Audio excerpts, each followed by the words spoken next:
picture. I don't know if you can put it up again, just so that everyone knows who police are looking for. Very important that they get this guy as soon as possible. So certainly a scary situation out here. I mean, I've talked to people who were pulling up hoping to get into court today because they had cases to take care of, and just saw all of these police officers rushing towards them, and didn't know what was going on. As you can see, there's lots of people out here right now who are standing around waiting to see if court will even open today, and we don't have information on that, but we do need to get that to you as soon as that's determined. We're assuming there's a crime scene that has to be processed in there, so all of this stuff could take time. So we're going to get as much information as we can and get it to you as soon as possible. You make an interesting point. I mean, this is now the courthouse where all these cases of crimes are adjudicated, becomes a scene again of a crime inside. That is very unusual, and it's not something you see every day. We hardly ever see anything like this. I mean, this is very, very surprising, and certainly our thoughts and prayers with that deputy. Hopefully he's going to be okay. A very scary situation. Amy Lang, of course, covering one corner of this story and so many corners, in fact 3 if you really think about it,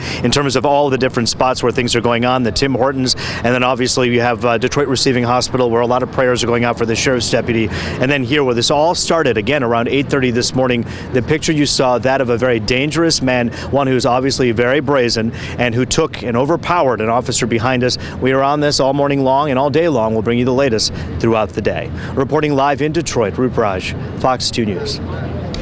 Thanks, Roop. In What's Hot, health regulators in D.C. want to require a 24-hour waiting period before getting a tattoo or piercing. What say you, health correspondent Dina? Do you think this is a good idea?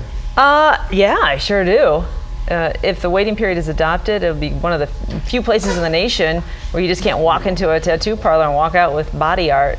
I do. I shot a story on tattoo removal, and it has not aired yet because we're waiting for the tattoos to disappear with laser treatments. They keep improving that therapy.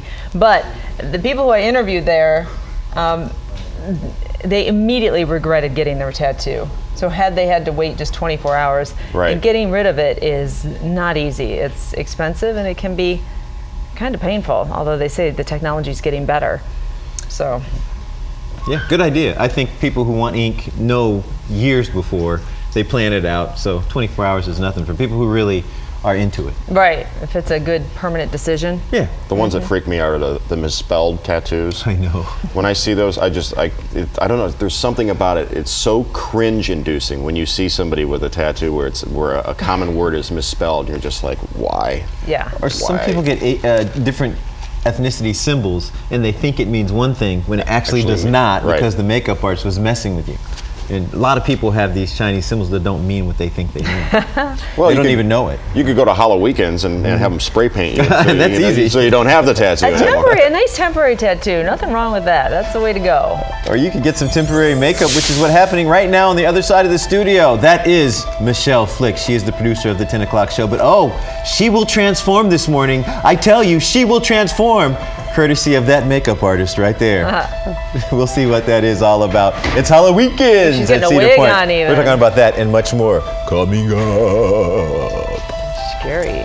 But first, here is the answer to Exposed. It's actor Chris Hemsworth. Say what? Thor? Are you kidding me? He stars in the upcoming you film doing? Rush. We'll announce the winner in just a few minutes. You like that? I like that guy.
Oh my goodness, I'm a bit afraid, but that's okay. I'm not alone. Annie Zelm from Cedar Point is with me, and so does Adam Vavrock. He's right there. This is Michelle Flick. Go ahead. My God, what's wrong with your chin, woman? He's a professional makeup artist, don't worry. And it's all about Halloween-weekends at Cedar Point. But before we get to Cedar Point, what are you going to do with her, Adam? What are you going to make her? I'm going to turn her into a zombie prom queen for our new attraction. It's called Zombie High School. We're really excited about it. And so we're kind of just getting started with the zombification. Boo! Did I scare you? A little bit. I know, I could tell. Just preparing you. You got to do that to other people coming up, Michelle. Good job. Thank you for sitting in there. I didn't mean to scare you. Yes, I did. If you stay here long enough, you'll be next. I actually did mean to scare her. I love her. Andy, let's talk about Halloween-weekends. It's bigger, it's better. Kids can enjoy it starting this Friday. Starting this Friday. This is our 17th season of Halloween-weekends. So we've been doing this a long time now. Each year it just gets bigger and better. And of course, Zombie High School is our brand new attraction. Back to school is a whole lot scarier than the high school that I remember. We've taken Cleaver High School, which is kind of your all-American high school. You've got the jocks, the cheerleaders, the drama club, and we've transformed it into Zombie High School. They're all under siege is kind of the idea. Some are zombies and some are just hiding out from the zombies, walking through. Will all the things that are usually there for Halloween can still be there for someone who went last year and loves a certain thing? And plus, besides the new Zombie High, what else is added on for people who want to see the new stuff? Sure. Well, we have all of our rides and attractions still open at Cedar Point. Of course, you can still get on all your favorite roller coasters. We have 16 of them, including Gatekeeper. And we have a lot of family-friendly things during the day. So if you don't want to walk through Zombie High School or our other 9 scary attractions, we have all kinds of shows going on, costume contests for the kids. We really make it a family day. Adam, my God, she's a beautiful young lady. What are you doing, my friend? She was, right? Yeah, she was so cute. I remember when. What do you got going there? We got some, again, some prosthetic pieces. Now I'm going to start to hollow out the eyes and probably the cheekbones and just try to really transform her. We try to do this for all of our up to 300 Screamsters so that they really get into character and they're ready to go out and entertain our guests. Michelle, keep your eyes closed, my goodness. Yeah. What do you, oh my God! Oh no! You should see this, Michelle. Oh my God! Oh my God! I just what do you want to tell people? What do they need to know before they come this Friday? Sure. Well, once again, if you are a little bit afraid of the dark, there are plenty of things to do during the daytime. We have a huge parade. Oh yeah. Yeah. Go ahead. I'm sorry. We have a huge parade that happens at 4 o'clock every Saturday, Sunday. Just lots for families to do. New this year as well, we have trick-or-treating with the dinosaurs. We get them into the spirit, get them into costume. Nice. They don't get the makeup. They're already hideous enough, but lots of fun for everybody. Okay, let me go over here by Michelle. Can you Let's see let her how we're open doing. her eyes for about a moment? Yeah. All right. there. Oh, let me get out of your way there, Jason. Oh, go ahead. Just trying to get you in. Oh, okay. Go ahead. So, Michelle, I was going to say you can toss it to Jason, but he's right there. Jason. Yeah. Wait a minute. You can't have your normal voice with this. Come on. You got to have a scary voice. Come on. Look in the camera. Do your thing. Jason, take it away. Wow, you're hired. That was pretty good. By the way, all the details on Cedar Point on our website at myfoxdetroit.com. We'll put a link there. Thanks a lot for coming in, guys. Jason, over to you. Michelle's a good sport. She's She is funny. Remember when we were doing rehearsals and she was doing all that improv stuff? Right. Good stuff. yes. Simon Cowell's coming up in TMZ. We're going to talk to them on our Monday Morning Remix. You know he's a dad. Not yet. I mean, he's going to be a dad. He's gonna be one. Is that Yeah. a cigarette? Do you have a cigarette there? Yeah, he's a smoker. He's a bit of a smoker. Stay tuned. Wish I could shut my Playboy mouth. How'd I turn my shirt inside out? Inside out, right?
Wait till you see this photo I'm about to tweet of you and Michelle. Do you see it? It's good stuff. I'm hitting That send right makeup now. artist is good. Yeah, he's doing a good job. Adam over there from Cedar Point. He's good. We'll do another reveal later. That's funny. Yeah, you got to tweet that one. All right, so it's time for our Monday morning remix with TMZ 30 Mile Zone. Casey Carver, are you in the zone? I'm in the zone. Finished my coffee and I'm in it. You and me both, Casey. Isn't that the truth? Of course, it's a lot earlier in your neck of the woods. What's going on with Simon Cowell? Other than, you know, he's going to be a dad.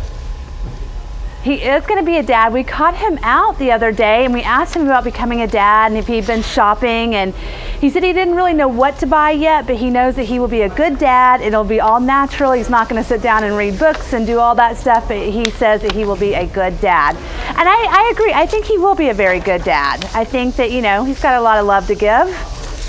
Yeah, well, Apparently he does. Is he going to pay somebody to read the books? Because my definition of being a good dad is reading to your kid, but whatever. no, meeting guides, instructional guides, right, Casey? I read those too. Yes, instructional guides, not reading, actually sitting down and reading like children's books, like those instructional books that tell you, you know, what to do when you're expecting, and then once the baby's here, what do you do? I think he's going to go the natural way and just go with what feels right. All right, good for him. That's the lazy man's way. That's an uninvolved way of looking Right. at it, I would Yeah. say. He's got to make up too for saying that he said publicly, you know, I don't want to be a dad. I want nothing to do with those kids. And now he's trying to change course a little bit. How about this giant egg that Dr. Phil has? This technology that's going to help him reverse aging. It is this crazy contraption, and it basically like stimulates your like blood and improves your circulation. It's good for your muscles, all this stuff that's supposed to be good for anti-aging. There's only 16 in the world. It costs $65,000, this contraption. He actually has one in his home. Now he says it's due to he has, you know, knee issues and shoulder issues because he leads an active life, so it really helps his knee and shoulder. But the fact that he has his egg in his home and sits in it, it's just crazy, and it's $65,000 to have that. We got to Photoshop. You people at TMZ need to Photoshop Dr. Phil's head on the generic guy that's sitting in that egg for laughs. Didn't Michael Jackson try something like this totally years ago? Hyperbaric chamber. Yeah, hyperbaric chamber. Let's talk about Lady Gaga. Lady Gaga, what's she doing? I'm a big fan. I guess you could call me a little monster. I just like everything she does, but this is a weird mask. I don't even know really where to start on this entire outfit. She's out, it's, you know, she's in New York, it's Fashion Week. I guess she's just trying to stand out. She's got this bizarre black and white mask on that really doesn't even have a face to it. And then these long hair extensions that kind of match the mask, they're black and white. And then you go down, I don't know if you looked at her heels. I'm really not even sure how she's walking around New York City in those heels. They are the platforms and, you know, probably stiletto heels. I'm guessing at least 10 to 12 inches. They are huge. Do you have a credible source? Because how do you know that's her? Right.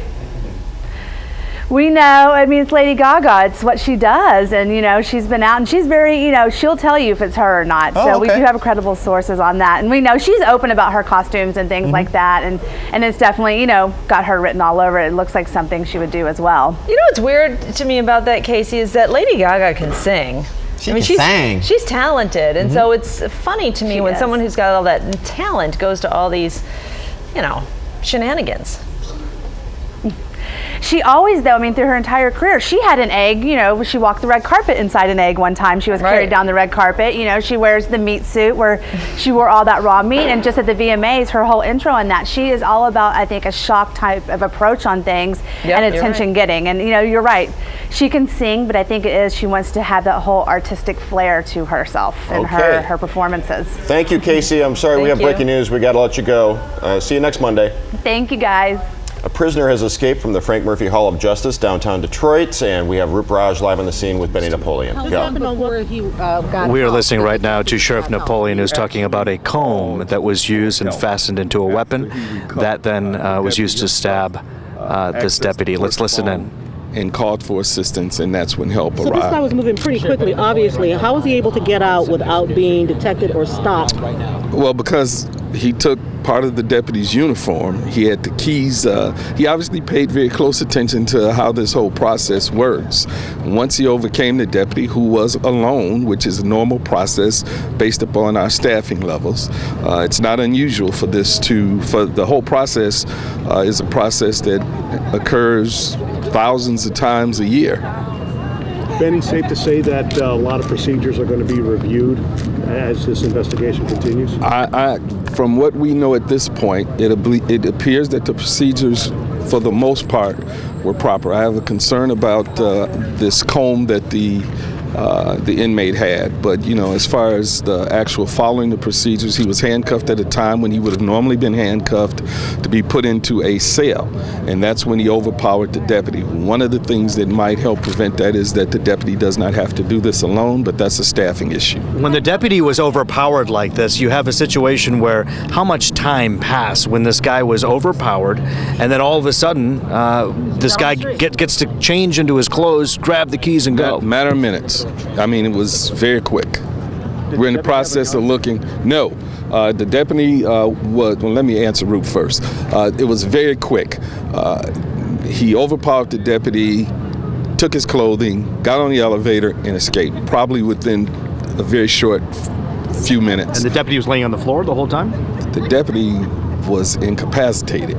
So did he encounter any Hold other- on, I'm going to answer this question. He was not armed. As a matter of practice, deputies who transport prisoners from the jail to the court are not armed, just to make sure that this person would not have access to a weapon during the course of that transport. I'm sorry, did he encounter any other security, anybody else who mistook him or didn't realize who he was and that he was getting ready to... We don't know that at this point. I mean, we're in the process of reviewing the internal videotapes, and we're in the process of reviewing this whole process. You're getting as much information as I have right now. You are up to the minute. Carjacking.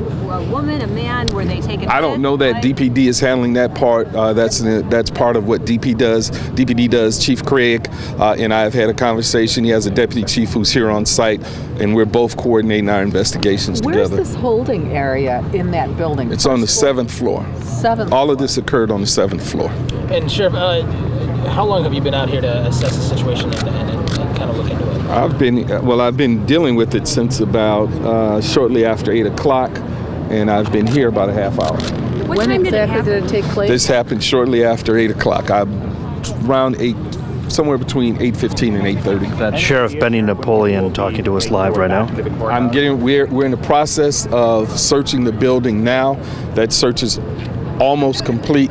As soon as it's complete, I'm going to open the building back up for the court. You think within an hour or two? It'll be less than that. What's the status of the investigation? All right, Sheriff Benny Napoleon. Rich, if you follow me along this corner over here, we'll continue to tell you what happened. If you're just tuning in right now, basically the sheriff briefing the media a little bit about what happened, specifically talking about what happened inside. Apparently there's kind of a holding cell, and that prisoner was able to, Derek White, fasten a gun, and this is the man who you're looking at right now, not a gun, but a comb rather, was able to take a comb and fasten it into some kind of a weapon, was then able to stab repeatedly this sheriff's deputy, and then take his uniform, take his keys, leave that holding area, head into an elevator, and then leave this particular building, at which point apparently he then carjacked a woman who was inside of a 2000 gray Dodge Caravan. That car, that minivan, has since been abandoned over at Lafayette.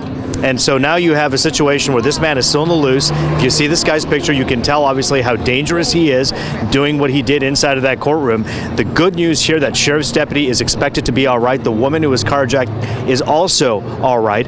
But the big question is, where is Derek White now? And he's a 25-year-old who was awaiting a court hearing inside when all of this took place, a little after 8:30 this morning. We'll have a live report coming up for you at the top of the 10. But for now, we'll send things back over to you. Thank you, Roop. And from the wrong side of the law to the right side of the law, we go to Murray Feldman for this money moment. Yeah, we're talking about the right side of the law when it comes to paying your debts, part of managing your money. Up next, a man from the collections agency. I'm going to talk to him so you don't have to. You know what I mean? It's a Money Monday. We'll be right with you in just a moment. We never see headline about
it is that time of year when people are going back to college. Many people have started high school. Good thing to talk about financial health. So on this Money Monday, we have Tom O'Dani with us. He is the Vice President of the Ann Arbor Credit Bureau, also a member of the Michigan Association of Collection Agencies. Your goal is to not get a call from Tom.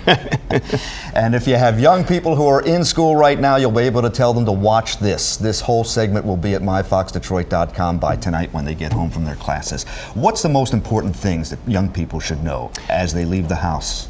Absolutely, it's planning, budgeting, planning, and start a savings account. Start early and get the money in there very quick. All right, let's run down right now some of the things that you should be telling young people about how to do something like that. First of all, when you start to budget and you start to save, you say, Tom, pay yourself first. Always want to, even if it's a little amount, you want to pay yourself first. Have your own account.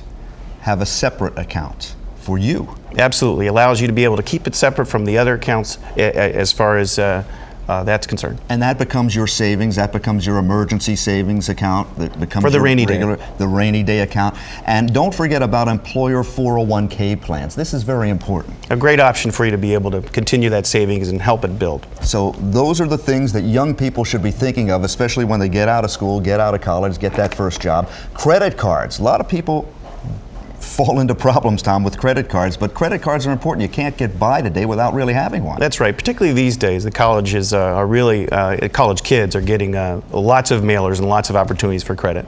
All right, so the things that you have to remember, take a look at this, is when you're looking for a credit card, and there will be a lot of offers that come your way, look at the terms and the conditions carefully. That's very important. You want to read the contract. That's where you might find little things where if you're late on payments, your interest rates might go up. And interest rates do vary between cards, even if you're not late on the payments. Absolutely. Some of the rates are over 20%, 25%. Can be very, very high. Make your payments on time, and this is really important because you don't want to make the payment the day it is due, especially if you're paying online, because sometimes even that takes a couple of days to process. Yeah, this is where you can control how it affects your credit. If you make your payments on time and follow the terms of that contract, you are actually going to help your credit file and your credit profile. What if somebody does miss a payment? Well, in the event that you think something's going to come along and you might miss your payment, the best thing you can do is actually reach out to the creditor. Give them a call and talk to them about it. And will they work with you? Will Absolutely, they be there's no question. They hear that all the time. Yeah, they're in the business of wanting keeping you in business, and they want to keep that contract going for them. So they'll definitely work with you. One of the things you have told me before is watch out what you read on the internet. There is a wealth of information on the internet, but a lot of it is not good stuff. Yeah, we're concerned about the myths that can get out there. So our international association, ACA International, has put together a website where you can go and dispel the myths, get the facts. It's AskDrDebt.com. All right, we have a link to AskDrDebt.com on our site, which is myfoxdetroit.com. You'll find it on the Money Monday page. Tom, thanks so much for being with us today. My pleasure. Thank you so much. Great information. Once again, it's on the Money Monday page at myfoxdetroit.com. You know, we've been following breaking news throughout the morning here on Fox 2. Let's jump out live right now in Detroit. Fox 2's Roop Raj is on that breaking news story right now. Roop. That's right, a courthouse is on lockdown here in Detroit, and it's all because of a 25-year-old prisoner who overpowered a deputy inside. Where he went next and how he's still on the loose. See his picture next. Amy Andrews, good morning. Good morning, Roop. The debate over which local city can claim Oakland University is rearing its ugly head once again. Coming up, why one Auburn Hills City Councilwoman says Oakland University needs to tell the truth.